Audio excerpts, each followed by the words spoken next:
الحمدللہ رب العالمین والصلاة والسلام علی سید الانبیاء والمرسلین اما بعد فاعوذ باللہ من الشیطان الرجیم بسم اللہ الرحمن الرحیم۔ قابل احترام اللہ کے فضل اور اس کی توفیق سے آج 27 نمبر کلاس ہے ہماری اور 26واں رکوع ہے سورہ بقرہ کا، اور اگر دوسرے پارے کے اعتبار سے دیکھیں تو آج 10واں رکوع ہم سمجھیں گے اور آیات 211 سے لے کر 216 تک ہیں۔ تو ٹوٹل آج کے رکوع کی 6 آیات مبارکہ ہیں۔ ان کا ترجمہ اور تشریح اور شان نزول دیکھنے سے پہلے آج کی آیات مبارکہ کی تلاوت کا شرف حاصل کریں گے حافظ رضا احمد صاحب۔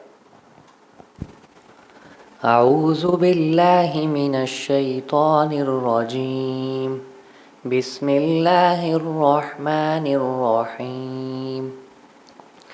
سل بنی اسرائیل کم آتیناہم من آیت بینہ ومن یبدل نعمت اللہ من بعد ما جاءته فإن اللہ شدید العقاب۔ زین للذین کفروا الحیاة الدنیا ویسخرون من الذین آمنوا والذین اتقوا فوقهم یوم القیامہ واللہ یرزق من یشاء بغیر حساب۔ کان الناس امة واحدة فبعث اللہ النبیین مبشرین ومنذرین وأنزل معهم الكتاب بالحق ليحكم بين الناس فيما اختلفوا فيه وما اختلف فيه إلا الذين أوتوه من بعد ما جاءتهم البينات بغيا بينهم فهدى الله الذين آمنوا لما اختلفوا فيه من الحق بإذنه والله يهدي من يشاء إلى صراط مستقيم۔ أم حسبتم أن تدخلوا الجنة ولما يأتكم مثل الذين خلوا من قبلكم مستهم البأساء والضراء وزلزلوا حتى يقول الرسول والذين آمنوا معه متى نصر الله ألا إن نصر الله قريب۔ يسألونك ماذا ينفقون قل ما أنفقتم من خير فللوالدين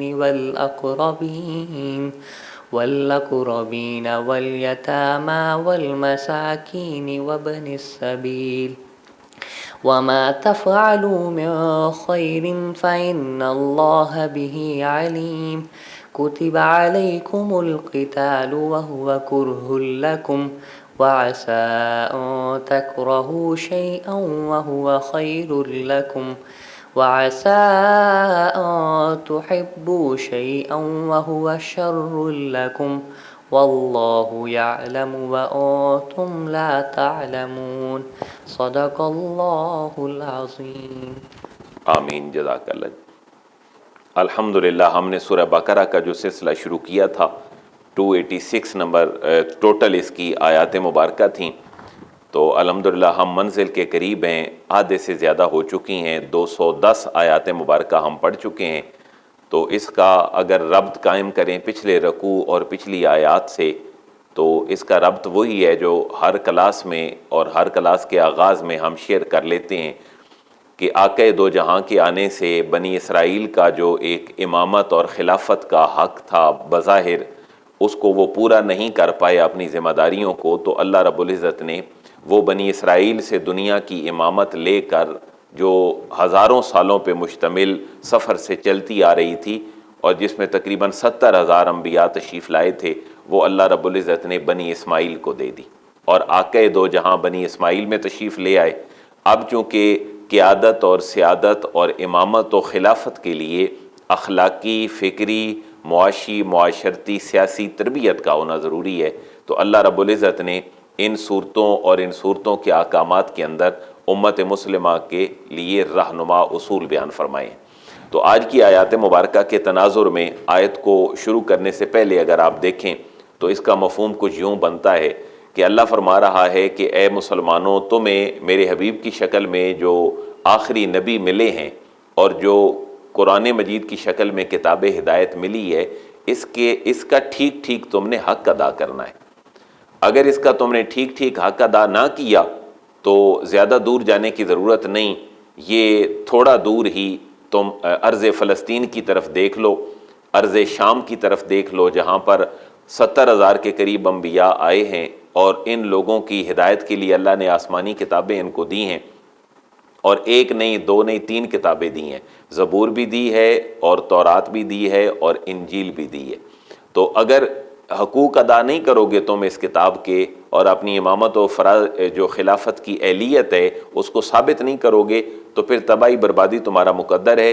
یقین نہیں آتا تو ارض مقدس کے باسیوں کو دیکھ لو جو بنی اسرائیل ہیں۔ اور یہ صورت ہے مدنی اور یہ مدینے کے اندر نازل ہوئی۔ یہاں پر بھی بنی اسرائیل کے اور یہودیوں کے 3 بڑے بڑے قبیلے موجود تھے۔ سیرت کی ابتدائی کتابوں میں ایک عامی طالب علم بھی جانتا ہے جو بڑے ابھی انیشل سٹیج پر ہے کہ حضور جب مدینہ تشریف لے گئے تو یہودیوں کے 3 بڑے قبائل تھے، بنو قریظہ تھا اور بنو قینقاع تھا اور بنو نذیر تھا۔ یہ 3 بڑے بڑے قبائل تھے۔ تو ان کے ساتھ بھی آقا دو جہاں نے معاہدہ فرمایا میثاق مدینہ کے نام سے، انہوں نے وعدہ شکنی کی اور پھر یہ مدینہ بدر کر دیے گئے خیبر میں۔ پھر تقریباً فتح خیبر ہوا 7 ہجری میں، حضرت علی المرتضیٰ شیر خدا رضی اللہ تعالیٰ عنہ کے ہاتھ پر اللہ نے فتح عطا فرمائی۔ تو یہ یہاں بھی بنی اسرائیل موجود تھے، لیکن ان کا جو اصل مسکن ہے وہ تھا ارض مقدس یعنی فلسطین۔ تو اللہ فرما رہے دیکھ لو، تم اگر نعمت کی قدردانی نہیں کرو گے تو پھر تمہارا انجام بھی وہی ہونا ہے جو انجام بنی اسرائیل کا تھا۔ اور اللہ پناہ عطا فرمائے آج مسلمانوں کا جو انجام ہے وہ اس سے بھی بدتر ہو چکا ہے، کیونکہ انہوں نے آقا دو جہاں کے حقوق ادا نہیں کیے، قرآن مجید کے جو حقوق ہیں وہ ادا نہیں کیے۔ تو آج اتنی اعلیٰ کتاب ہونے کے باوجود اور اتنا اعلیٰ دین ہونے کے باوجود بھی ہم غیروں کے مرہون منت ہیں۔ ہمارے گھر کے کچن IMF کے دیے ہوئے قرضوں سے چلتے ہیں، ہماری پالیسیاں وہ بناتے ہیں۔ تو یہ وہی حال ہے جس کی طرف اللہ نے اشارہ فرمایا۔ ترجمے کی طرف ذرا دھیان کیجئے گا جی۔ اعوذ باللہ من الشیطان الرجیم، بسم اللہ الرحمن الرحیم۔ سل، پوچھو، اے حبیب مکرم آپ پوچھئے، آپ کے غلام پوچھیں، قیامت تک آنے والا جو فرد قرآن کو پڑھے وہ پوچھ لے، یقین نہیں آتا تو بنی اسرائیل، بنی اسرائیل سے پوچھ لیجئے، کم آتیناہم، کم کتنی ہی، کس قدر، آتینا ہم نے دی، ہم انہیں، من آیتم بینہ، من آیتم بینہ، آیا نشانی اور بینہ بڑی واضح قسم کی، روشن، کتنی ہی روشن نشانیاں ہیں جو ہم نے ان کو عطا فرمائی تھی۔ وہ روشن نشانیاں کیا تھیں؟ اللہ کے کلام تھے، جیسے میں نے مثال عرض کی، زبور، تورات، انجیل، یہ تینوں بنی اسرائیل کے اوپر اتری ہیں۔ اور پھر انبیاء کو اللہ نے معجزات عطا فرمائے، حضرت موسیٰ علیہ السلام کو اللہ نے کتنے معجزات عطا فرمائے۔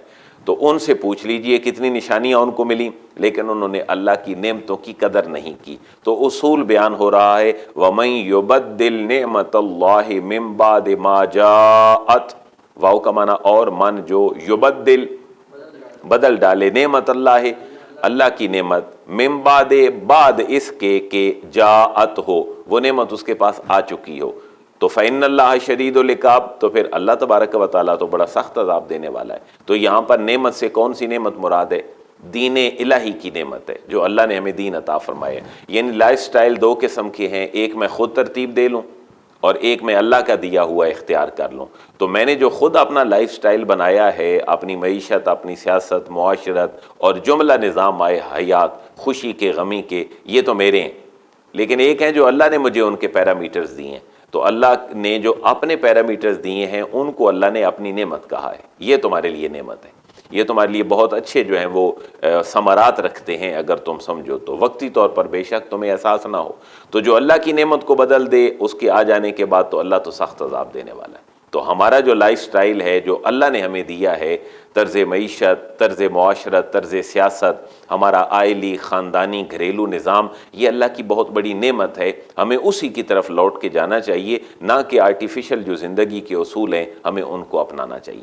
زُیِّنَ لِلَّذِينَ كَفَرُوا الْحَيَاةُ الدُّنْيَا، یہاں سے بھی جھنجھوڑا جا رہا ہے حضرت انسان کو کہ جو لوگ اللہ تعالیٰ کی نعمت کی قدر نہیں کرتے۔ یہاں کافر سے مراد وہ کافر تو ہے ہی جو اللہ رسول کو نہیں مانتا، لیکن یہاں وہ بندہ بھی کفر کے لفظ کے ساتھ سمجھا جا رہا ہے جو مسلمان تو ہے لیکن اللہ کی نعمتوں کی قدر نہیں کرتا۔ تو کفر کے جو لٹرل میننگ ہیں وہ ہیں انکار کرنا، تو وہ اللہ رسول کا سرے سے انکار کر دے تو کافر ہے، اور بعض اوقات وہ اللہ رسول کو مان رہا ہوتا ہے لیکن اللہ کے حکم نہیں مان رہا ہوتا، تو وہ اصطلاحاً اور ٹرم کے اعتبار سے کافر نہیں ہوتا بلکہ وہ لغوی اعتبار سے کافروں کے معنوں میں استعمال ہوتا ہے۔ تو یہاں دونوں معنی مراد ہیں۔ زُیِّنَ لِلَّذِينَ كَفَرُوا الْحَيَاةُ الدُّنْيَا، دنیا کی زندگی تو ڈیکوریٹ کر دی گئی ہے، زُیِّنَ آراستہ کر دی گئی، مزین کر دی گئی، ڈیکوریٹ کر دی گئی، لِلَّذِينَ ان کے لیے، کفروا جنہوں نے کفر کیا، الحیات الدنیا دنیا کی زندگی۔ پتہ چلا دنیا کی زندگی مومن کے اوپر حرام تو نہیں ہے، لیکن دنیاوی زندگی کی ساری ٹھاٹ باٹ جس میں حلال و حرام کی کوئی تمیز نہ ہو، یہ تو ہے کفار کے لیے۔ اور کفار پھر کرتے کیا ہیں؟ دنیاوی زندگی جب ان کے پاس ہوتی ہے اور بڑی بڑی گاڑیاں، بڑا لش پش نظام، پورے نظام کا، ان کے ایک ایک فون کال پہ جناب سینکڑوں لوگ جو ہیں وہ پھانسی کے پھندے پہ لٹکا دیے جاتے ہیں، تو یہ دنیاوی ٹھاٹ باٹ ہے جس میں اصول اور قواعد نہیں ہوتے، اور یہ پھر اگلا ظلم یہ کرتے ہیں وَيَسْخَرُونَ مِنَ الَّذِينَ آمَنُوا، واو کا معنی جی، اور یسخرون مذاق کرتے ہیں، تمسخر کرتے ہیں، من سے، الذین ان سے، آمنوا جو ایمان لائے۔ تو ایمان والوں کو یہ کہتے ہیں کہ دیکھو اگر تمہیں اسلام لانے نے کو فائدہ دیا ہوتا تو آج تمہارے پاس بھی ہماری طرح سواریاں ہوتی، کوٹھی بنگلہ کاریں ہوتی، لیکن اللہ فرما رہا ہے کہ دنیاوی زندگی کی جتنی ڈیکوریشنز ہیں یہ کفار کے لیے وجہ افتخار تو ہیں لیکن بندہ مومن کے لیے نہیں ہیں۔ اور دنیا میں جو منکر ہیں ان کو اگر ٹھاٹ باٹ دے بھی دی جائے اور وہ مومنوں سے مذاق بھی کرتے رہیں تو اگلے عالم کا حال کیا ہوگا؟ والذین اتقوا فوقہم یوم القیامہ، واو کا معنی، اور حالانکہ، یہ حال کے معنی میں استعمال ہو رہی ہے، حالانکہ الذین جو لوگ اتقوا پرہیزگار ہوئے، جو اللہ سے ڈرتے رہے، دنیا میں حلال و حرام کی تمیز کرتے رہے، گاڑیاں بنگلے نہیں بنا سکے، حلال پہ ہی اکتفا کرتے رہے، تو ان کا حال یہ ہوگا فوقہم یوم القیامہ، یہ بالا تر ہوں گے، ہم ان کفار کے اوپر، یوم القیامت قیامت والے دن۔ آج کفار کی باری ہے، اس وقت اہل ایمان کی باری ہوگی اور اللہ ان کو اپنا دیدار بھی عطا فرمائے گا اور اپنا قرب بھی عطا فرمائے گا۔ واللہ یرزق من یشاء بغیر حساب، یہ جو دو جملے پچھلی آیت کے تھے ان کو کھول کر ایک جملے میں بیان کر دیا گیا۔ وہ کیا ہے کہ اللہ رزق دیتا ہے جسے چاہتا ہے بغیر حساب کے۔ یہاں پر ایک مائنڈ سیٹ ہے جس کو کنڈیم کیا جا رہا ہے، وہ یہ ہے کہ جس کے پاس دنیاوی مال و دولت ہو وہ یہ سمجھتا ہے کہ میں تو بڑا جناب مامے خان ہوں، میرے بغیر تو کائنات چل نہیں سکتی۔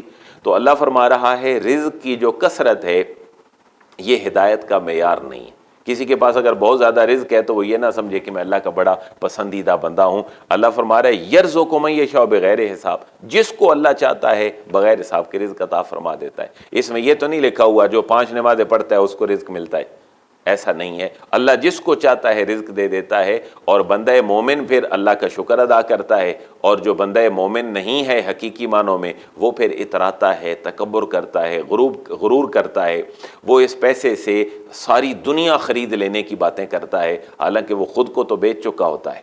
تو کان الناس امتا واحدہ، یہ ایک بہت بڑے تھیسز اور ایک بہت بڑی جو لاجک ہے اس کا ایک مختصر سا جواب ہے۔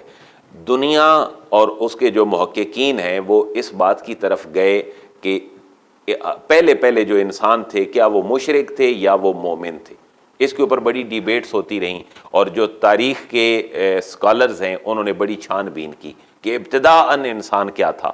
انہوں نے بہت زیادہ اس کے جو ہے وہ زمانے مرتب کیے۔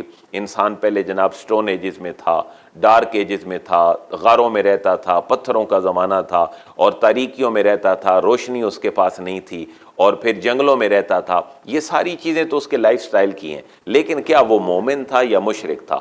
تو تاریخ دان اس طرف گئے کہ ابتداءً جو انسان ہے وہ مشرک تھے، لیکن اسلام یہ کہہ رہا ہے، اور اسلام کی جتنی ہسٹری ہے وہ یہ کہہ رہی ہے کہ ابتداءً انسان توحید پرست تھا، اس کے بعد وہ گمراہی کی طرف گیا۔ اللہ نے حضرت آدم علیہ السلام کو پیدا فرمایا، اماں حوا کو پیدا کیا، ان کی اولادیں بنیں، تو یہ نیک لوگ تھے، توحید پرست تھے، اللہ کے حکم پہ قائم تھے۔ لیکن جب بعد میں چیزیں چلتی گئیں تو لوگ ڈی ٹریک ہوتے گئے، پھر یہ لوگ توحید پرستی سے شرک پرستی کی طرف آئے، اور پھر اللہ نے انبیاء کا سلسلہ شروع فرمایا اور جو آسمانی کتابیں ہیں وہ نازل فرمائیں۔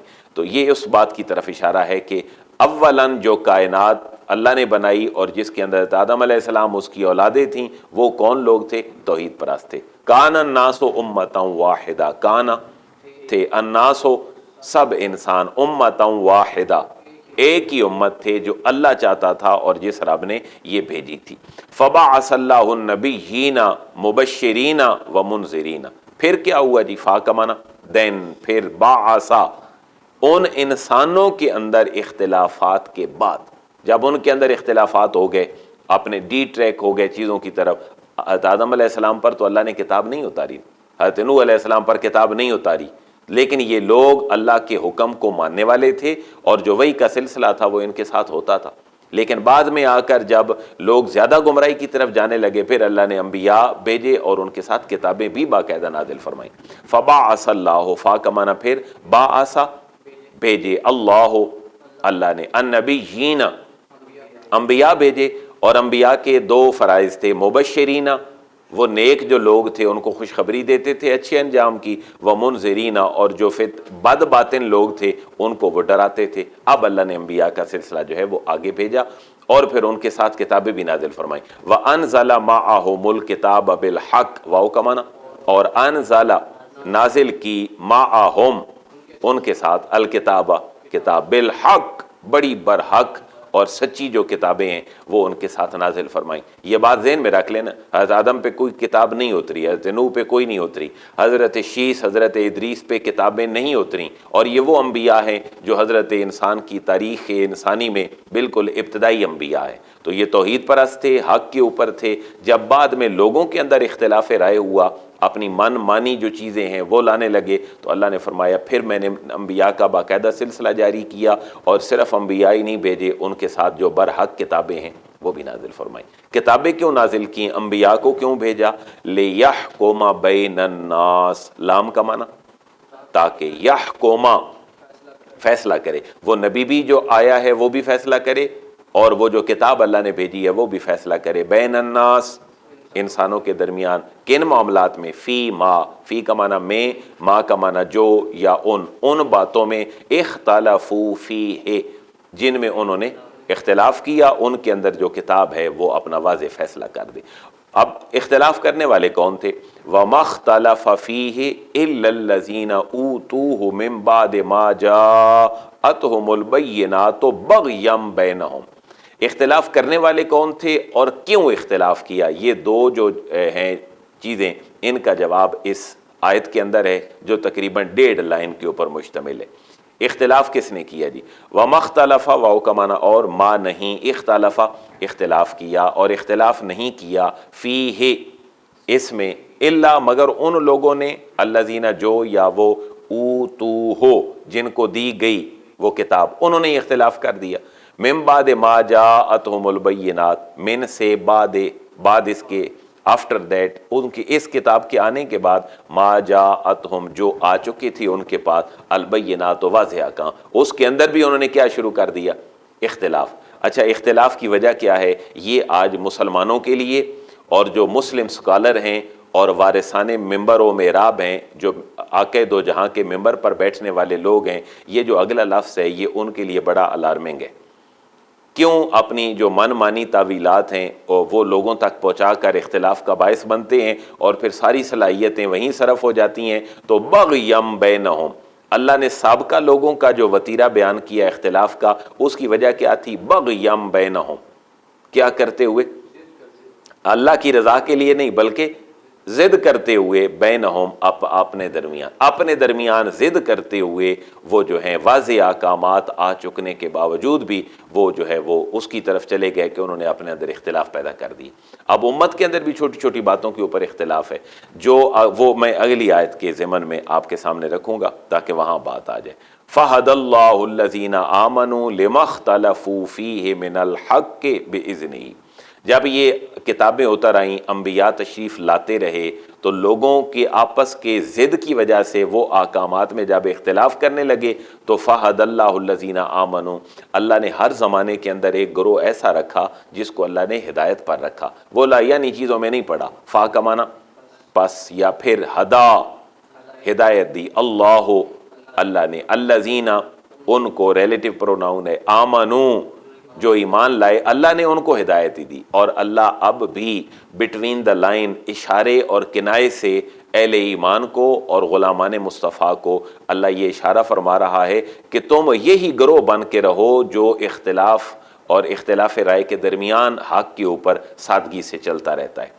فَهَدَى اللَّهُ الَّذِينَ آمَنُوا، پھر ہدایت دی اللہ نے ان کو جو ایمان لائے، لِمَا اخْتَلَفُوا فِيهِ مِنَ الْحَقِّ، اس کی کہ انہوں نے کیا کیا، اختلاف کیا، فیہ جس معاملے میں، جن معاملات میں باقی لوگوں نے اختلاف کیا، اہل ایمان کو اللہ نے ہدایت عطا فرمائی، من الحق بإذنہ، اپنے حکم سے، حق میں سے جو کچھ بھی ٹھیک تھا اللہ رب العزت نے اہل ایمان کو ہمیشہ اسی کی طرف ہی ان کی توجہ مبذول فرمائی، جو حق ہے ان تک پہنچ گیا۔ اور یہ 14 صدیوں میں تاریخ اسلامی میں یہ ہوتا رہا، صحابہ کرام کے درمیان، بعد میں بنو امیہ، بنو عباس اور آٹومن امپائر میں، آج تک یہ 14 صدیوں کی اسلام میں اختلاف رائے ہوتا رہا، لیکن اللہ نے ایک گروہ ایسے بھی رکھے ہیں جن کو بہتری کی طرف اللہ نے جو ہے وہ گامزن فرمایا اور وہ ہر چیز کو بہتر طریقے سے دیکھتے رہے۔ واللہ یہدی من یشاء الی صراط مستقیم، واو کا معنی جی، اور اللہ تبارک و تعالی یہدی ہدایت دیتا ہے، من یشاء جسے چاہتا ہے، الی صراط مستقیم سیدھے راستے کی طرف۔ مستقیم کا معنی سیدھا ہے، اور اسی سے نکلا ہے قیام، کھڑا ہونا، تو وہ قام یقوم ہے، اسی سے نکلی ہے قوم، جو ایک موقف پہ ڈٹ جائے وہ قوم ہے۔ صراط کا معنی راستہ ہے، اللہ جس کو چاہتا ہے وہ سیدھے راستے کی طرف اس کو ہدایت عطا فرما دیتا ہے۔ اہل ایمان کو مجدہ سنایا جا رہا ہے کہ تم ایمان تو لے آئے ہو، لیکن ایمان لانے کے بعد یہ نہ سمجھو کہ یہ راستہ بڑا آسان ہے، یہ راستہ بڑا کٹن بھی ہے، اور لوگ آسان سمجھتے ہیں مسلمان ہونا، لیکن یہاں تو بڑی مشکلات بھی ہیں۔ ایسا نہیں ہے کہ تم کلمہ پڑھ چکے ہو اور تمہیں مشکلات نہیں آئیں گی، تمہیں ہر خیر کے راستے میں، ہر خیر میں ایک ایک قدم پر تمہیں مشکلات بھی آئیں گی اور رکاوٹیں بھی آئیں گی۔ ام حسبتم ان تدخلوا الجنہ، ام کا معنی جی کیا، حسبتم اے اہل ایمان کیا تم خیال کرتے ہو، ان تدخلوا، ان کا معنی کہ تدخلوا تم داخل ہو جاؤ گے، الجنت جنت میں، اے اہل ایمان کیا تم خیال کرتے ہو کہ تم جنت میں ویسے ہی چلے جاؤ گے؟ تو یہ خوش فہمی دور کر دو، اس خوش فہمی میں زیادہ نہ رہو کہ تم بس کلمہ پڑھ چکے ہو تو جنت کی طرف چلے جاؤ گے۔ اللہ فرما رہا ہے کلمہ پڑھنے سے پہلے تمہاری اتنی ذمہ داری نہیں تھی جتنی کلمہ پڑھنے کے بعد تمہارے کاندھوں کے اوپر ذمہ داری آ چکی ہے، لہذا یہ گمان نہ کرو کہ ایسے ہی جنت میں چلے جاؤ گے۔ وَلَمَّا يَأْتِكُمْ مَثَلُ الَّذِينَ خَلَوْا مِن قَبْلِكُمْ، حالانکہ حقیقت حال کیا ہے، واو کا معنی حالانکہ، اور ویسے واو کا معنی اور ہی ہوتا ہے، لیکن یہ جو پراپوزیشنز ہیں یہ اپنا معنی بدلتی رہتی ہیں، یہ اپنے آپ کو ایڈجسٹ کرتی ہیں۔ وَلَمَّا يَأْتِكُمْ، حالانکہ، لَمَّا ٹل ناؤ، ابھی تک ایسا کوئی معاملہ نہیں ہوا کہ یاتکم کہ آئی ہو تمہارے اوپر کوئی ایسی کیفیت، مثل الذین خلو، مثل جیسے، میں نے چھوٹا سا کالا ترجمہ لکھا ہے، جیسے حالت ہوئی تھی ان کی۔ یہ قرآن کا ٹیکسٹ نہیں ہے، یہ صرف سمجھنے کے لیے ہے کہ کوئی بندہ ترجمہ پڑھ رہا ہو تو یہ چیز اس کے سامنے واضح ہو جائے۔ کیا تم خیال کرتے ہو کہ جنت میں داخل ہو جاؤ گے حالانکہ ابھی تک نہیں آئی ہے تمہارے اوپر مثلو وہ حالت، الذین خلو ان لوگوں کی طرح جو گزر گئے، ان کو تو آریوں سے کاٹ دیا گیا، انبیاء کو شہید کر دیا گیا، حضرت ابراہیم جو اللہ کے خلیل ہیں ان کو باقاعدہ آگ جلا کر اس کے اندر پھینک دیا گیا، ابھی تو یہ وقت تمہارے اوپر اہل ایمان نہیں آیا اور تم کہتے ہو کہ کلمہ پڑھ کے جنت میں چلے جائیں گے. ابھی تو تم نے اسوہ ابراہیمی بھی دیکھنا ہے, ابھی تو تم نے اسوہ اسماعیلی بھی دیکھنا ہے, ابھی تم نے ذبح بھی ہونا ہے, ابھی تم نے جو ہے وہ دنیا کے سارے جو سہارے ہیں ان کو چھوڑ کر خالصتاً اللہ کی راہ کی طرف بھی جانا ہے. تو یہ معنی ہے وَلَمَّا يَأْتِكُم مَّثَلُ الَّذِينَ خَلَوْا. ترجمہ کیا ہے جی؟ حالانکہ ابھی تک نہیں آئی تم پر جیسے حالت ہوئی تھی ان کی جو گزر گئے. ابھی تمہیں تو نہیں کہا گیا کہ مسلمان ہو گئے ہو تو بچہ چھوڑ آؤ ایسی وادی میں جہاں زراعت نام کی کوئی چیز نہ ہو جیسے میرے ابراہیم نے چھوڑا تھا. اور ابھی تمہارے اوپر یہ وقت نہیں آیا کہ اسماعیل کی طرح تمہیں حکم دیا جائے کہ جیسا اسماعیل ہے چند سال عمر ہے اور باپ کو ذبح کرنے کا حکم دیا جاتا ہے. ابھی تمہارے ساتھ تو ایسا کچھ بھی نہیں ہو. تو تم اسلام لائے ہو, ابھی غزوہ بدر ہے, خندق ہے, احد ہے, فتح مکہ ہے, پراپرٹی چھوڑنی ہے, جانیں قربان کرنی ہے, مال قربان کرنے ہیں, تو پھر پتہ چلے گا کہ اصل تم میں سے اہل ایمان کون ہے. خلو من قبلکم, اور وہ لوگ جو گزر چکے تم سے پہلے. وہ کون لوگ تھے؟ انہیں کیا ہوا؟ مستہم البأساء. مسا یمسو کا معنی ہے چھونا, یعنی یہاں پر اس کا مفہومی ترجمہ یہ ہے کہ مستہم پہنچی انہیں, البأساء انہیں سختی پہنچی, والضراء اور تکالیف پہنچی. سختی کیا تھی؟ انہیں تلواریں اٹھا کر لڑنا بھی پڑا, اللہ کے راستے میں جہاد ہوتا رہا ہر نبی کے دور میں.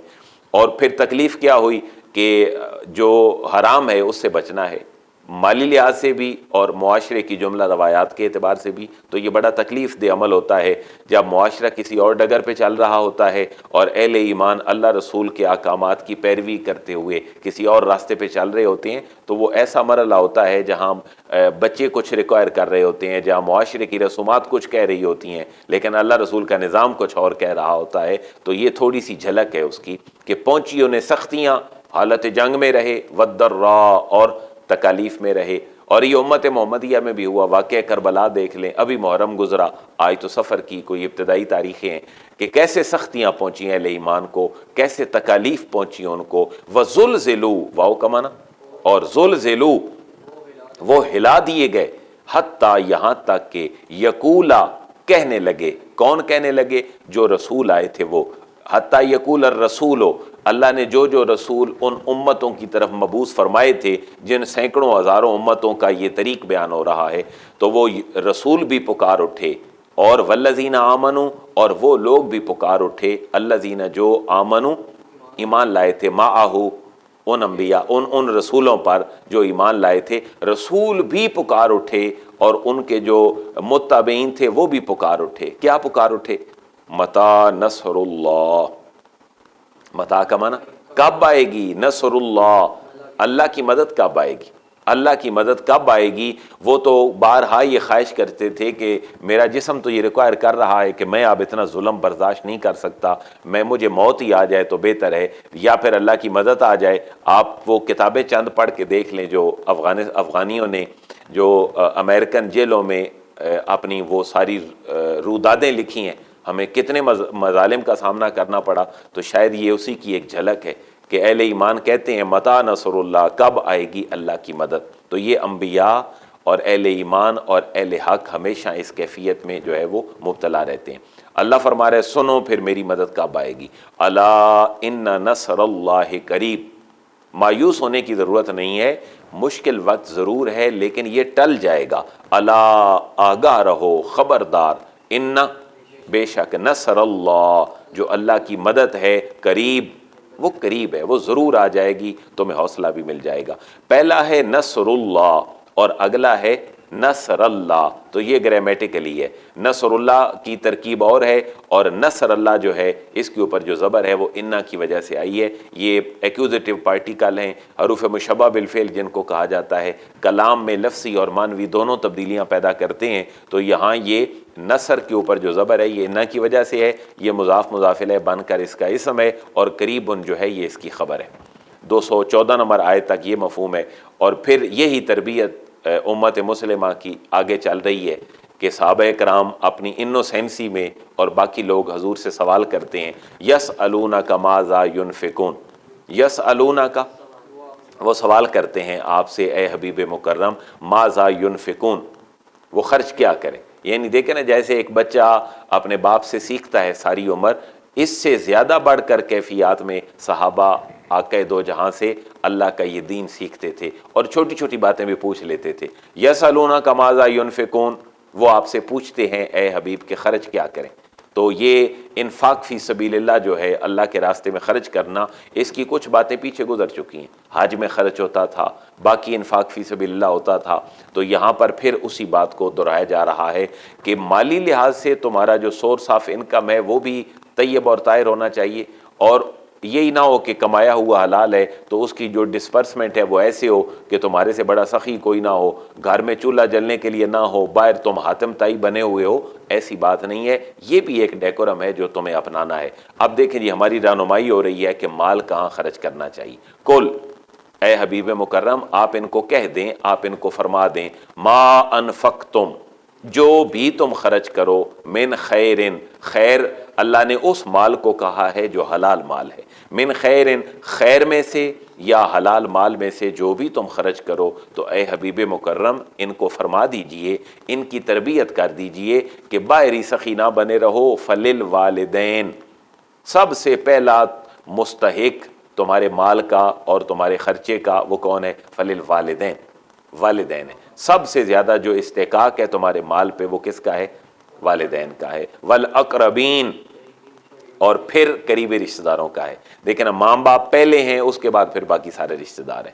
والیتاما، پھر کس کے لیے؟ یتیموں کے لیے۔ والمساکین، پھر محتاجوں کے لیے ہے۔ وابن السبیل، اور پھر مسافر کے لیے۔ تو دین کی ترتیب بھی یہی ہے۔ یہ اخراجات خرچ کرنے کی ترتیب اگر یہ ہے تو تمہاری صلہ رحمی اور تمہارے علم کا اور تمہاری اچھی سنگت کا، اچھی نشست کا اور وقت دینے کا جو استحقاق ہے وہ بھی کس کے لیے؟ والدین کے لیے۔ باہر انسان 3-4 گھنٹے کی مووی بھی دیکھ آئے جو معاشرتی روایات چل رہی ہیں، لیکن اللہ فرما رہا ہے تمہارے اس وقت کا جو سب سے قیمتی ایسٹ ہے تمہارا، اس کا بھی سب سے زیادہ مستحق کون ہے؟ والدین ہیں تمہارے۔ والاقربین، پھر قریبی رشتہ دار ہیں۔ پھر اگلی باتیں ہیں، والیتاما والمساکین وابن السبیل۔ یہ جو نوجوان نسل ہے اس کے لیے دوستی کا بھی بہت بڑا معیار ہے اس کے اندر۔ فللوالدین، تمہارا سب سے بہترین دوست تمہارا فیس بک، ٹویٹر، واٹس ایپ نہیں، فللوالدین کون ہیں؟ بہترین دوست تمہارے جو ہیں وہ والدین ہیں، اور تمہارا ٹائم جہاں سپینڈ ہونا چاہیے زیادہ سے زیادہ وہ تمہارے والدین کے ساتھ۔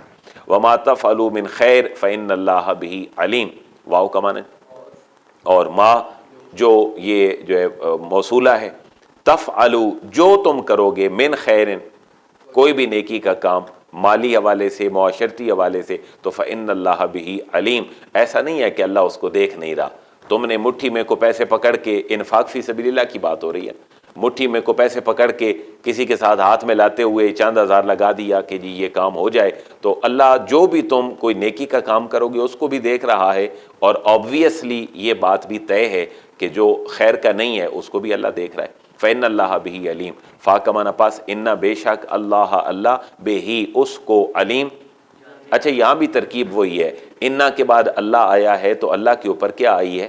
زبر آئی ہے، اور یہ بات ذہن میں بٹھا لیں، حروف مشبہ بالفعل کے بعد یا کوئی چیز جب آبجیکٹ بنتی ہے، مفعول بنتی ہے، وہ ہمیشہ زبر کے ساتھ ہوتی ہے۔ اس طرح اسی لیے ہے فإن اللہ بہ علیم، بے شک اللہ تعالیٰ اس کو جاننے والا ہے۔ کوتب علیکم القتال، یہاں بھی ذہن سازی کی جا رہی ہے امت مسلمہ کی کہ تمہارے اوپر تلوار لے کے لڑنا صرف یہی نہیں کہ پیسے خرچ کرتے رہو بس کافی ہے، تسبیح پڑھتے رہو یہ کافی ہے، یہاں تو حسینی کردار بھی ہے۔ کوتب علیکم القتال، اے مسلمانوں فرض کر دیا گیا ہے تم پر القتال، لڑنا، صرف بیٹھ کر دعائیں نہیں مانگنی اللہ فتح دے دے فتح دے دے، ہاں دعائیں مانگنی ہے کیونکہ یہ بھی نبی کی سنت ہے، لیکن آگے نکل کے بدر میں بھی جانا ہے، احد خندق میں بھی جانا ہے۔ کوتب علیکم القتال، تمہارے اوپر لڑنا فرض کر دیا گیا ہے۔ اس کا مطلب یہ نہیں ہے کہ جو بندہ نکلے گلی محلے میں وہ لڑائی شروع کر دے اور آیتیں پڑھتا رہے کہ مسلمانوں تمہارے اوپر لڑائی فرض کر دی گئی ہے، بلکہ اس کا ایک خاص ڈیکورم ہے۔ آپ 14 صدیوں کی تاریخ دیکھ لیں، تاریخ اسلامی آپ اٹھا کے دیکھ لیں، مسلمان کسی بھی غزوے میں اپنی تعداد میں دشمن سے زیادہ نہیں رہے۔ یہ کتنی بڑی لاجک ہے کہ اسلام ایسے ہی نہیں کہتا کہ لڑ پڑو، تمہارے پاس وسائل آ گئے ہیں، تمہارے پاس افرادی قوت آ گئی ہے تو لڑ پڑو، نہیں۔ مسلمان غزوہ بدر میں، غزوہ احد میں، غزوہ خندق میں، فتح مکہ میں، خیبر میں، آج تک کی کسی ہسٹری کی تاریخ میں مسلمانوں نے جو کبھی جنگ یا غزوہ لڑا ہے، کبھی کسی جگہ پر مسلمان زیادہ ہوئے، ایسا کبھی بھی نہیں۔ تو یہ وہ مزاج ہے کہ تم لڑ پڑو، نہیں، بلکہ جہاں مقصد فوت ہونے لگے اور تمہارا جو ہے وہ ڈائلاگ کی کیفیت ہی نہ بن پائے اور پھر تمہیں گھر سے بھی نکال دیا جائے، تم مدینے چلے جاؤ، اگر وہاں پر پھر لڑنا پڑ جائے تو پھر تم نے لڑنا ہے۔ 3 باتیں نوٹ کر لیں، مسلمانوں کی تعداد کبھی زیادہ نہیں رہی، مسلمان کبھی کسی سے طاقتور نہیں رہے سوائے ایمانی طاقت کے، چند تلواریں، چند گھوڑے سینکڑوں کے مقابلے میں کھڑے ہیں۔ بدر کی کیفیت دیکھ لیں تو کبھی طاقتور ایمان سے زیادہ نہیں ہوئے، کبھی ان کی تعداد زیادہ نہیں ہوئی، اور کبھی ایسا نہیں ہوا کہ سامان جنگ مسلمانوں کے پاس اتنا ہو کہ دشمن ویسے ہی ڈر کے بھاگ گیا ہو۔ تو کیا پتہ چل رہا ہے کہ اللہ تعالیٰ نے مسلمانوں کے اوپر آخری لمحات میں پھر لڑنا فرض کیا، جب جینا بھی دو بھر ہو جائے، اور مسلمانوں کی کثرت، تعداد، یہ ساری چیزیں بدر سے لے کر آخری جنگ تک ہمارے سامنے ہیں۔ اچھا، واقعہ کربلا میں کتنے لوگ تھے؟ 72 تھے۔ اس کے مقابلے میں جو فوجیں تھیں ابن سعد کی، ابن زیاد نے جو کمک بھیجی تھی وہ 22,000 کا لشکر تھا۔ واقعہ کربلا میں 22,000 ایک طرف ہے اور 72 ایک طرف ہیں، تو یہاں دیکھیں مسلمان پھر حق کے لیے کھڑے ہیں اور لڑ رہے ہیں اس میں۔ تو کتب علیکم القتال، مسلمانوں کی ذہن سازی کی جا رہی ہے، تمہارے اوپر قتال فرض کیا گیا ہے، اور یہ ضروری نہیں ہے کہ تمہیں یہ پسند بھی ہو۔ وَهُوَ كُرْهٌ لَكُمْ، حال یہ ہے کہ کبھی کبھی ایسا ہوتا ہے، وَهُوَ، اور یہ كُرْهٌ ناگوار ہے، لَكُمْ تمہارے لیے یہ ناگوار ہے بڑا۔ کون ہے جی جو تلوار اٹھا کے نکلے، بیوی چھوڑے، ماں باپ چھوڑے، پراپرٹی چھوڑے، محنت سے پیسہ کمایا وہ چھوڑے، سہولت کے دن ہیں وہ چھوڑ دیں، مشکل میں کون جاتا ہے؟ لیکن اللہ فرما رہا ہے بعض اوقات ایسے ہوتا ہے کہ تم کسی چیز کو پسند کر رہے ہوتے ہو لیکن وہ ٹھیک نہیں ہوتی، اور بعض اوقات ایسا بھی ہوتا ہے تم پسند نہیں کر رہے ہوتے ہو اور کیا ہو جاتی ہے، وہ ٹھیک ہوتی ہے۔ جیسے انسان جو ہے نا وہ بہت ساری چیزوں کو بہتر سمجھ رہا ہوتا ہے، حالانکہ بہتر نہیں ہوتی۔ میں 2-3 مثالیں دیتا ہوں۔ انسان کے منہ پہ اس کی کوئی تعریف کر دے، وہ کہتا ہے کمال ہے، حالانکہ حق اس کے الٹ ہے۔ جو تعریف کر رہا ہے، آقا دو جہاں نے فرمایا یہ بندہ ٹھیک نہیں ہے تمہارے لیے، کیونکہ تمہیں یہ سستی کی طرف لا رہا ہے۔ اگر یہ تمہیں کریٹیکل ایک ریویو دے دیتا تمہارے نظام کا تو ممکن ہے تم اور آگے بڑھ جاتے۔ تو یہ دیکھیں انسان اس کو اچھا سمجھ رہا ہے، حالانکہ یہ چیز اس کے لیے اچھی نہیں ہے۔ اور بعض اوقات ایسے ہوتا ہے کہ انسان اپنی صلاحیتیں بروئے کار لاتا ہے، اپنے تعلقات بروئے کار لاتا ہے اور حق کو دبا دیتا ہے، باطل جو ہے اس کو کامیابی دے دیتا ہے، اور وہ یہ سمجھ رہا ہوتا ہے، دنیا کو بتا رہا ہوتا ہے، پتہ ہے آپ کو میں وہاں کھڑا تھا تو میں نے تو ہلنے نہیں دیا کسی کو، تو حق وہاں بظاہر دب گیا، اور اس کو پسند یہ ہے کہ باطل سامنے آ گیا، تو پسند اس کی غلط ہے، جس کو اس نے دبایا ہے حقیقتاً تو بات وہی تھی جو اس نے دبائی ہے، لیکن اللہ اس کو ضرور جو ہے وہ کبھی عروج بخشے گا۔ اور پھر قربانی والا جو دین ہے، اس کے لیے تو سردیوں میں جو ہے وہ ٹھنڈے پانی سے وضو بھی درکار ہے، اور گرمیوں میں نیند پوری نہیں ہوئی رات کو تو نماز بھی فجر کی باجماعت درکار ہے، محنت سے پیسے کمائے ہیں تو 2.5% دینا بھی ہے، اور اگر اللہ نے توفیق دی ہے تو آج تو سفر حج کا آسان ہو گیا، ورنہ پہلے تو مہینوں پہ مشتمل سفر تھا۔ تو یہ قربانی والے دین میں چیزیں انسان مشکل فیل کر رہا ہوتا ہے، لیکن حقیقتاً اس کے لیے کیا ہوتی ہیں؟ تو یہ 2-3 مثالیں اپنے ذہن میں رکھیں، یہ کتنی پیاری تربیت ہے، اسلامی معاشرے کے رہنما اصولوں کے ساتھ ہماری تربیت کی جا رہی ہے۔ کتب علیکم القتال، اے حضرت انسان اور مسلمان، تمہارے اوپر فرض کر دیا گیا ہے لڑنا، اور وہ ناگوار ہے تمہارے لیے۔ اللہ فرما رہا ہے میں جان رہا ہوں تمہارے لیے بڑا ناگوار ہے، لیکن یہ ذہن میں رکھو، وَعَصَا، واو کا معنی، اور عصا پاسبل ہے، ممکن ہے، یہ ہو سکتا ہے، ان تکرہو، ان کہ تکرہو تم ناپسند کرو، مکروہ جانو، شیئا کسی چیز کو تم ناپسند جانو، وَهُوَ خَيْرٌ لَكُمْ حالانکہ وہ تمہارے لیے بہتر ہو۔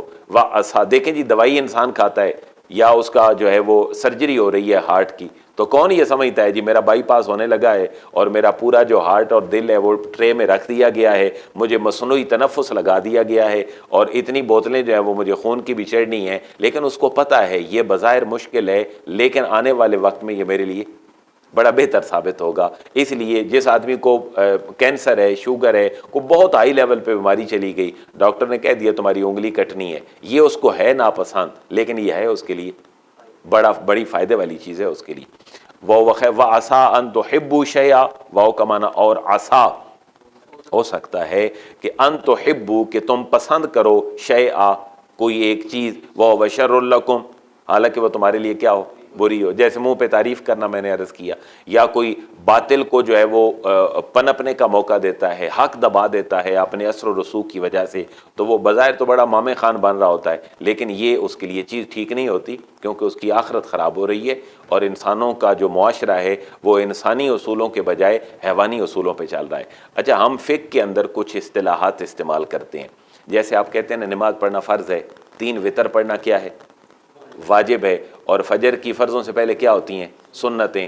اچھا، نماز کے اندر جو ہے وہ زیادہ حرکتیں کرنا یہ نہ مکروہ. تو یہ اس طرح کی اصطلاحات ہمارے فقہا نے، بزرگوں نے قرآن مجید سے لی. فلاں چیز تمہارے لیے مکروہ ہے، فلاں جی اجری تمہارے لیے مکروہ ہے، یا فلاں چیز مکروہ ہے، تو وَهُوَ كُرْهٌ لَكُمْ، اس کا معنی کیا ہے، ناپسند ہونا. یہ یعنی دیکھیں وہ اجری حرام نہیں ہے، وہ بٹوین دا لائن بات آ گئی، یہ بڑا کریٹیکل ایشو بنتا ہے قربانی کے دنوں میں، لیکن وہ کیا ہے، مکروہ ہے. مکروہ کیوں ہے کہ وہ ایک برتن ہے اس کے ناپاکی کا، جانور کی ناپاکی کا ایک کیا ہے، برتن ہے. حضرت انسان کے شرف کے خلاف ہے کہ وہ چیز کھائے جس میں اس کا گوبر اور چیزیں جو ہیں وہ پڑی رہتی ہیں، ورنہ حرام نہیں ہے. اگر کوئی اجری صاف کر کے کھا لیتا ہے تو کوئی حرج نہیں ہے، وہ صرف اس لیے ناپسندیدہ ہے کہ انسان کے شرف کے جو ہے وہ خلاف ہے. حالانکہ آپ تھاپیاں دیکھیں گاؤں دیہات میں تو جانوروں کی تھاپیاں کہاں لگی ہیں. اچھا، اس کے اندر بھی ایک مذہبی بڑی جو ہے وہ بیک گراؤنڈ ہے کہ ہم بہت عرصہ رہے، بلکہ بہت عرصہ کیا، ہزاروں سال رہے ہندوؤں کے ساتھ. آپ یہ ذہن میں رکھیں کہ ہندو مذہب حضرت عیسیٰ علیہ السلام سے بھی پہلے کا مذہب ہے. 571 عیسوی کو حضور تشریف لائے، اور 571 سال پہلے حضرت عیسیٰ تھے. حضرت عیسیٰ سے بھی سینکڑوں سال پہلے جو ہے وہ ہندو مت جو ہے وہ مذہب تھا اس خطے کے اندر. اور دیکھیں تھوڑی سی مماثلت بھی ہے. گائے ذبح کرنے کا اللہ نے حکم کس کو دیا تھا، بنی اسرائیل کو. انہوں نے انکار کیا، رنگ کیسا ہو، عمر کیسی ہو، یہ وہ فلاں، ہم سورہ بقرہ میں پڑھ آئے ہیں. تو یہاں ہندو بھی گائے کو بڑا معتبر سمجھتا ہے. تو یہ کوئی بگڑی ہوئی شکل انہیں کی ہے جو اہل کتاب کے گروہ ہے. تو یہ بڑی ریزیمبلنس ہے ان دونوں کے درمیان. تو یہ جو تھاپیوں کا تصور ہے، بظاہر تو ہمیں یہ لگتا ہے کہ یہ مطلب خشک ہوتی تھیں اوپر اور پھر لوگ اس کو جلاتے تھے، لیکن مذہبی بیک گراؤنڈ یہ ہے کہ وہ گائے کو مقدس جانتے تھے اور گائے کے گوبر کو بڑا مقدس جانتے تھے. تو وہ اپنے سر سے نیچے نہیں اس کو رکھتے تھے، بلکہ اس کو تھاپ کے لگا کہاں دیتے تھے، دیوار پہ کہ اوپر ہو. دیکھیں نا قرآن مجید ہیں، ہماری کتابیں، ہم بھی تو اوپر رکھتے ہیں. تو یہ ایک مذہبی تھوڑا سا جو بیک گراؤنڈ ہے وہ بھی تھا. اسی طرح جنازے کے اندر کلمہ شہادت ہے، مسلمان تو لڑ مرے ہیں اس کو بدعت اور فرض ثابت کرنے کے لیے. جو پڑھتے ہیں وہ کہتے ہیں جی فرض ہے، جو نہیں پڑھے گا وہ گمراہ ہے، اور جو نہیں پڑھتے وہ کہتے ہیں یہ بدعتی لوگ ہیں. تو یہ بھی ایک بیک گراؤنڈ ہے کہ ہندو جب اپنی اس ڈیڈ باڈی کو لے کے جاتے تھے جلانے کے لیے تو وہ رام رام کہتے تھے. ایک اگلا بندہ کہتا تھا کہو، اور باقی سارے کہتے تھے رام رام رام. تو یہ جملہ ہی پورا بن گیا کوہرام. تو کوہرام کا معنی ہے شور شرابہ. تو اس وقت مسلمان علماء نے یہ دیکھا کہ بہتر یہ ہے کہ تم مسلمانوں کی جو ڈیڈ باڈی ہے اس کو غیر مسلموں سے ممتاز کر دو اور رام کے بجائے اللہ کا نام پکار لو. تو اس وقت سے آج تک رائج ہے کہ اگلا بندہ کیا کہتا ہے، کلمہ شہادت، تو باقی سارے کیا کہتے ہیں اشہد اللہ ہے. اب نہ یہ فرض ہے، نہ یہ واجب ہے، نہ یہ سنت ہے، نہ حضور کے زمانے میں کبھی ایسا ہوا ہے. لیکن اگر ہو رہا ہے تو یہ موبائل کے استعمال سے اور آپس کی گفتگو سے بڑا بہتر ہے. اس کو فرض نہ سمجھا جائے، واجب نہ سمجھا جائے، سنت نہ سمجھا جائے، لیکن مکروہ بھی نہ سمجھا جائے، کو مستحب عمل تو کم از کم سمجھ لیا جائے. میں نے بارہا دیکھا ہے کہ ہم قبر میں مردہ اتار رہے ہوتے ہیں، لوگ موبائل پہ لگے ہوتے ہیں، ساتھ ہو جائیں گے 2 قبروں پہ بیٹھ کے گپ شپ، پھر کپڑے جھاڑ کے دعا مانگ کے گھرو گھری. تو یہ جو نظام ہے ہمارا، اس کے لیے یہ ٹرم کے حوالے سے بات نکلی. تو مکروہ بھی ایک ٹرم ہے جس کو ناپسندیدہ کہا جاتا ہے. حرام اور ہوتا ہے، مکروہ اور ہوتا ہے. حرام وہ ہے جو بالکل فرض کے مد مقابل ہے. فرض کرنا ہے، چھوڑو گے تو حرام ہے، اور حرام کو چھوڑنا ہے، کرو گے تو پھر تمہارے لیے حرام. تو یہ 2 اپوزٹ جو ہیں وہ چیزیں. کرہن ناپسندیدہ ہے اور اسی سے نکلا ہے مکروہ. واللہ یعلم وانتم لا تعلمون. یہ اتنا پیارا جملہ ہے کہ آپ یقین نہیں کر سکتے کہ انسان جو ہے وہ اللہ رب العزت نے پیدا تو کیا ہے، لیکن یہ مقاصد شریعت سے اتنا آگاہ نہیں ہے. اور اللہ کے جو آبجیکٹیوز ہیں بندے مومن کے لیے، ان سے بندہ بڑی مشکل سے جو ہے وہ اس تک اپروچ رکھتا ہے. کہ جہاد تمہارے اوپر لازم ہے، ممکن ہے تم کسی چیز کو ناپسند کرو وہ بہتر ہو، یا تم پسند کرو اور وہ بہتر نہ ہو۔ واللہ یعلم وانتم لا تعلمون، واو کا معنی، اور اللہ اللہ یعلم اللہ جانتا ہے، وانتم لا تعلمون تم نہیں جانتے ہو۔ اگر تمہیں شراب سے منع کیا گیا ہے، میں اس لیے کہہ رہا ہوں کہ اگلی آیات جو ہیں وہ گیملنگ کے اوپر ہیں، جوئے کے اوپر ہیں، شراب کے اوپر ہیں۔ اگر شراب حرام ہے تو اللہ جانتا ہے، تم نہیں جانتے۔ حالانکہ آج میڈیکل سائنس میں انسان بھی جان رہا ہے کہ اس کے کتنے جو ہیں وہ نقصانات ہیں۔ تو لیٹ سونے کے کتنے نقصانات ہیں، صبح لیٹ اٹھنے کے کتنے نقصانات ہیں، آج تو میڈیکل سائنس اور حکمت بڑے کمال طریقے سے چیزوں کو واضح کر رہی ہے۔ تو اللہ نے جو جو پابندیاں لگائی ہیں ان کی حکمت بھی سب سے زیادہ کون جانتا ہے؟ اللہ جانتا ہے، اور انسان بھی جان سکتا ہے۔ کیوں؟ وہ غور و فکر کرے، قرآن پڑھے، اللہ کے نبی کی جو سیرت ہے اس کا مطالعہ کرے، تو انسان بھی سمجھنے کے قریب تک جا سکتا ہے۔ واللہ یعلم وانتم لا تعلمون، اور اللہ جانتا ہے اور تم نہیں جانتے ہو۔ تو الحمدللہ یہ ہمارا رکوع جو ہے نا یہ مکمل ہو گیا جی۔ اس کے اندر 6 آیات تھیں، 26 رکوع اب مکمل ہو گئے، اور اس پارے کے اعتبار سے یہ کتواں رکوع ہے؟ یہ 10واں۔ یہ لکھا ہوا ہے نا جی ساتھ، اوپر کیا ہے؟ 26، درمیان میں 6 اور نیچے جو ہے وہ 10 ہے۔ اچھا، یہ 26 کا معنی کیا ہے؟ کہ جو ہم نے سورہ بقرہ شروع کی تھی الف لام میم سے، اس وقت سے لے کر اب تک کتنے رکوع ہو چکے ہیں؟ 26۔ اور درمیان میں 6 ہے، اس کا مطلب کیا ہے؟ ہم نے جو رکوع پڑھا ہے اس کے اندر 6 آیات ہیں، اور نیچے کیا ہے؟ 10 ہے، 10 ہے۔ تو اس کا مطلب یہ ہے کہ اس پارے میں جو رکوع چل رہے ہیں اس میں کے اعتبار سے کتنا ہے؟ یہ 10واں رکوع ہے۔ تو یہ پوری ترتیب کے ساتھ اسی طرح قرآن مجید کے اندر ہے۔ اللہ تعالیٰ آسانی والا معاملہ فرمائے، اور اللہ نے ہمیں توفیق دی ہے اپنی کتاب کو پڑھنے سمجھنے کی، اس سے بڑی جو ہے وہ ہماری خوش قسمتی کوئی نہیں ہو سکتی۔ اللہ ہمیں اخلاص عطا فرمائے، وما علیہ الا البلاغ۔ الحمدللہ رب العالمین، والصلاة والسلام علی سید الانبیاء والمرسلین۔ ربنا آتنا فی الدنیا حسنہ وفی الآخرۃ حسنۃ وقنا عذاب النار۔ ربنا اغفر لنا ولاخواننا الذین سبقونا بالایمان۔ الہ العالمین، جتنے مسلمان مرد، عورتیں، بچے، بزرگ، نوجوان ہمارے ساتھ فزیکلی اپیرنس میں کلاس میں حاضر ہوتے ہیں، یا جو یوٹیوب پہ یا کسی بھی جگہ پہ ہمارے اس لیکچر کا حصہ بن جاتے ہیں، الہ العالمین ان کے اس بیٹھنے سننے کو اپنی بارگاہ میں قبول فرما، اس وقت کو ان کے لیے توشہ آخرت فرما، اور قرآن کا سمجھنا ہم سب کے لیے آسان فرما۔ اس قرآن مجید کی برکتوں سے اللہ ہمیں ایمان والی زندگی اور صحت والی زندگی عطا فرما۔ خصوصاً ہمارے بھائی ذیشان صاحب، ان کی والدہ محترمہ، الہ العالمین ان کو صحت کاملہ عاجلہ عطا فرما، اور الہ العالمین ان کی جو دوسری بہن وہ وصال فرما گئیں، الہ العالمین ان کی بخشش اور مغفرت فرما۔ ہم سب کے گھروں میں خیر و برکت والا معاملہ فرما۔ الہ العالمین قرآن کی برکات، قرآن کا نور ہمارے بچوں کے سینوں میں منتقل فرما، اور یہ سب سے جو قیمتی چیز ہے، سب سے قیمتی خزانہ ہے، اس کو ہمیں لینے کی توفیق نصیب فرما۔ شر نفس سے، شر شیطان سے، شر انسان سے، شر حاسد اور شر منافق سے ہم سب کو محفوظ فرما۔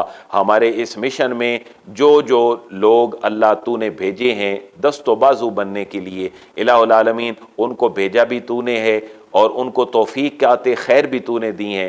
اللہ ان کی ان تمام خدمات کو اپنی بارگاہ میں قبول فرما۔ وَأُفَوِّضُ أَمْرِي إِلَيْكَ إِنَّكَ بَصِيرٌ بِالْعِبَادِ۔